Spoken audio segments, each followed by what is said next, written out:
We got a very exciting day, very first fan art Friday. We're drawing the, how do you say it, Hisuian Growlithe. So let's pop you all on over to here.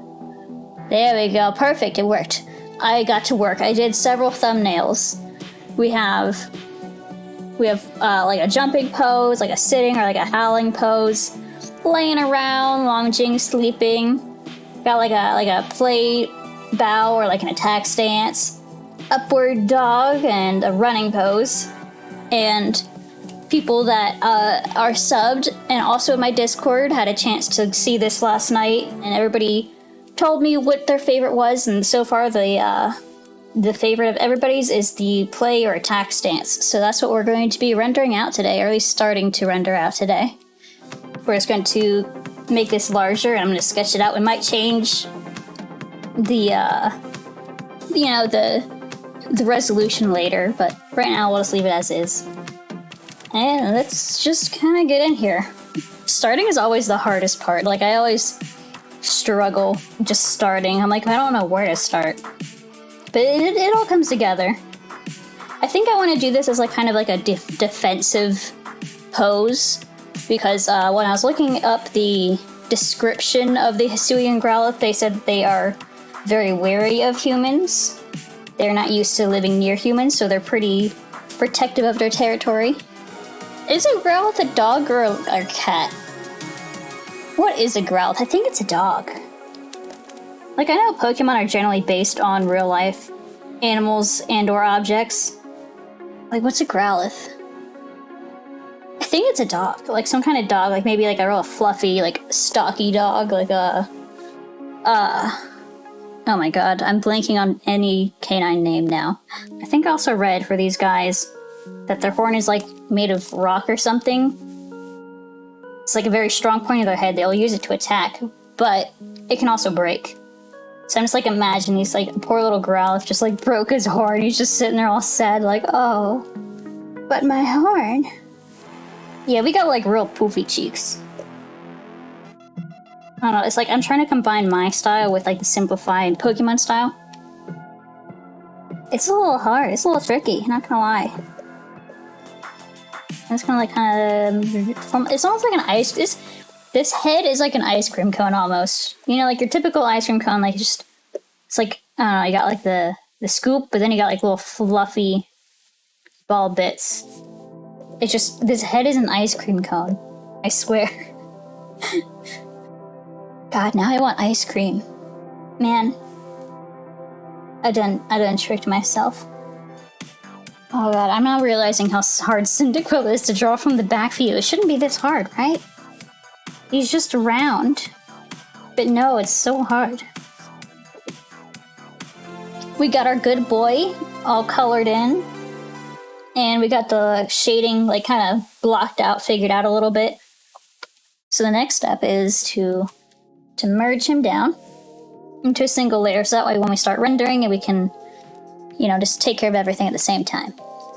Ooh, that Cyndaquil really blends in with the sky right there. We'll just have to make sure we put trees over here like we did in the sketch. That'll help it. Alright, everything's looking good. Cyndaquil kind of blends in a little bit. But you know what, Cyndaquil? This ain't about you. It's about our baby boy. But also, I might help you out a little bit. I was trying to figure out if I want to blend or shade him like softly or with a little bit of texture. I think I'm just gonna do it soft, because he's a soft boy.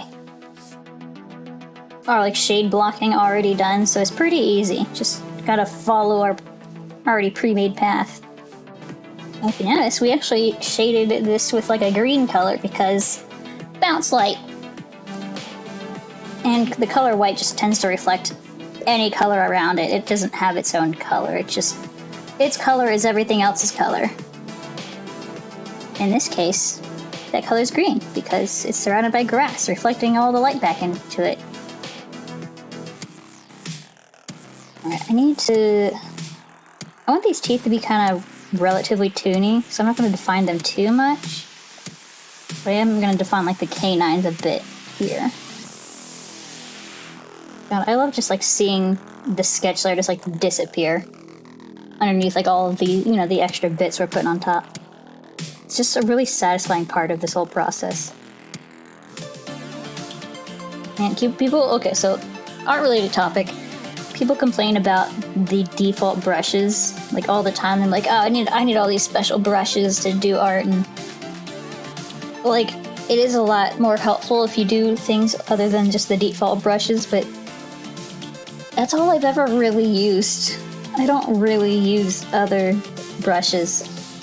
I probably should, it's just, I don't know, it's hard to go out there and find brushes that I like.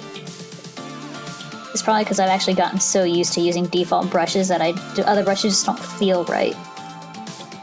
Well, I guess my one complaint is with at least line art, which, you know, there's no line art here. It's really hard to get like a nice crisp, like sharp end with the default hard brush in Photoshop. It always wants to be like kind of rounded.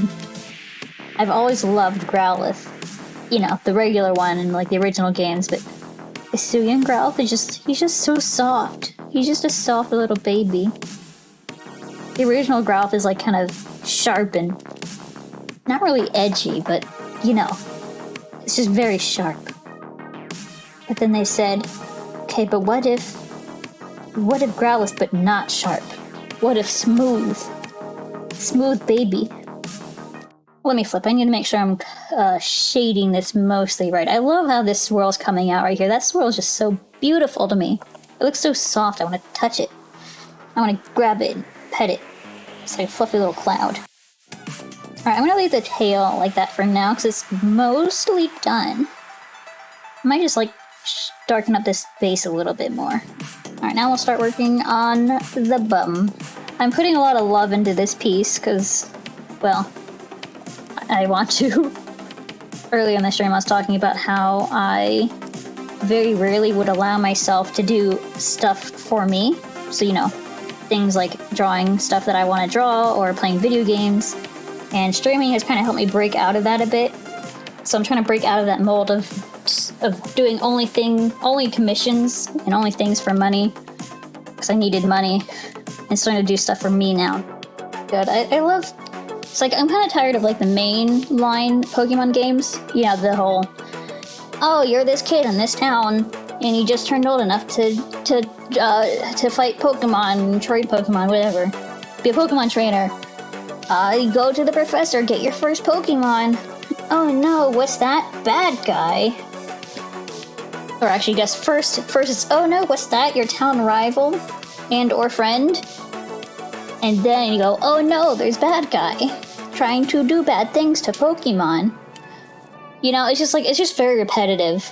The new, like, you know, I love the new, like, designs and, like, landscapes and all that in every Pokemon game. It's just, it got repetitive. So I got tired of the main playing Pokemon games. But the side Pokemon games, like Mystery Dungeon, or, there's also, like, Pokemon Go, or, Pokemon Shuffle, Pokemon Rangers. I love all of the different games. Like, all just the non-mainline games. It's like, I don't know, they just have like a really good charm to them. And it's like really refreshing. It's like, I still get to play with the Pokemon and, you know, do Pokemon things, but I get to do it in a way that's not just repeating all the same stuff I've already done before, basically. Since I've been playing, or I had been playing since Yellow. So, like, you know, by the time I got to Diamond and Pearl, that's a lot of games. And I was, like, getting kind of tired of it. I'm like, alright, well, like, there's a lot to do in Pokemon games. It's always about the same stuff. It's also very interesting, Growlithe has different feet. It's like his back legs are one style and his front legs are a different style. It really threw me off when I was sketching this out. I'm like, wait a second. What do you mean his front feet aren't paws? They're like little elephant, they're like elephant feet, but with spikes on the end. You know, there's like basically like one big cylinder of a foot.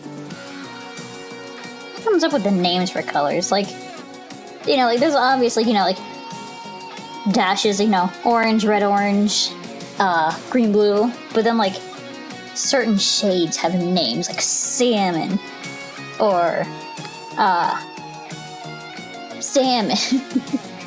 For some reason, the only other thing I can think of is orange, because it's a fruit, but it's also a color. And I don't know why I can't think of anything else. I need like a box of crayons, and then I can think of more. And then I guess, I forget, was orange named after, the color orange, was that named after the fruit, or was it the fruit named after the color? Because, like, I know I've Googled it before and figured out the answer, and then I forgot.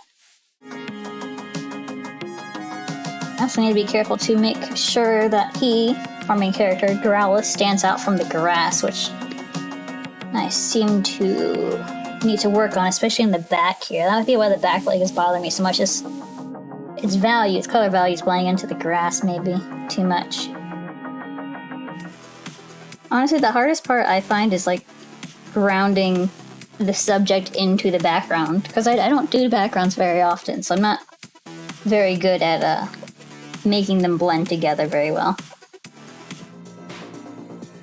Okay, now the trees are done. Now they have a lot of depth to them. They're very tree-y. They got trees to them. Yeah. I made tree look like tree. Let's do that same thing, basically, to the foreground trees. I really like how I did the clouds. The clouds I had before, they were, like, okay in shape, but they look so bland. So I spent pretty much just most of last night just redoing clouds, and it ended up really adding a lot of, I don't know, a lot of good texture to them and a lot of good shape. Now that they actually look like fluffy clouds instead of just white blobs in the sky. I'm not very good at clouds or backgrounds, so this is all me trying to figure out how to draw these things as we go. There we go, I like that softened up edge down there. Perfect, okay. We got trees. The mountains are done. The clouds, I think I'm gonna leave the clouds as they are, to be honest. I kind of like them. Kind of sketchy looking almost. Alright, now let's work on the foreground. Let's get our square brush and figure out how I'm gonna be doing this. It's like, I'm not good with grass. But I can absolutely try my best. Yeah, sure, that's a rock. But there's so many rocks to do. Why did I decide to do rocks instead of just plain grass? Why are they gonna make my life harder? I have to take away the shadow to put the grass in, and then I can put the shadow back on, but it looks so wrong. Hate it. Before I forget, I want to take my grass, go above the Growlithe, and just kind of put some little grassy bits in here. Ooh, that's good. That's solid. Ooh. Plus, bonus, it hides all of my mistakes on the toes because I cannot figure out how to fix it. So, it works out. It works out. Cover your mistakes, and you're good. That's it. So my issue with art is I'm like, oh, I'm almost done. But then I'm like, ooh, but what if I did this? Ooh, what if I did that? And then I just keep working on it for like an eternity. I'm like, okay, I gotta stop. Can't just keep adding to it forever. I feel like I just use one more thing, but I don't know what that thing would be. Maybe like little particles floating around? Ooh, wait. Maybe particles floating around Cyndaquil. Like off of his fiery back. Take this color and it's like kind of like do like little flecks. Is this where I finally cave in and say it's done? Is this that part where I finally say it's done? Do I put my stamp of approval on it? Where do I put my stamp of approval? I think that's it. I think that's it. Is that it? I think that's it. Am I done? Did I do it? Is it good? Did I make it?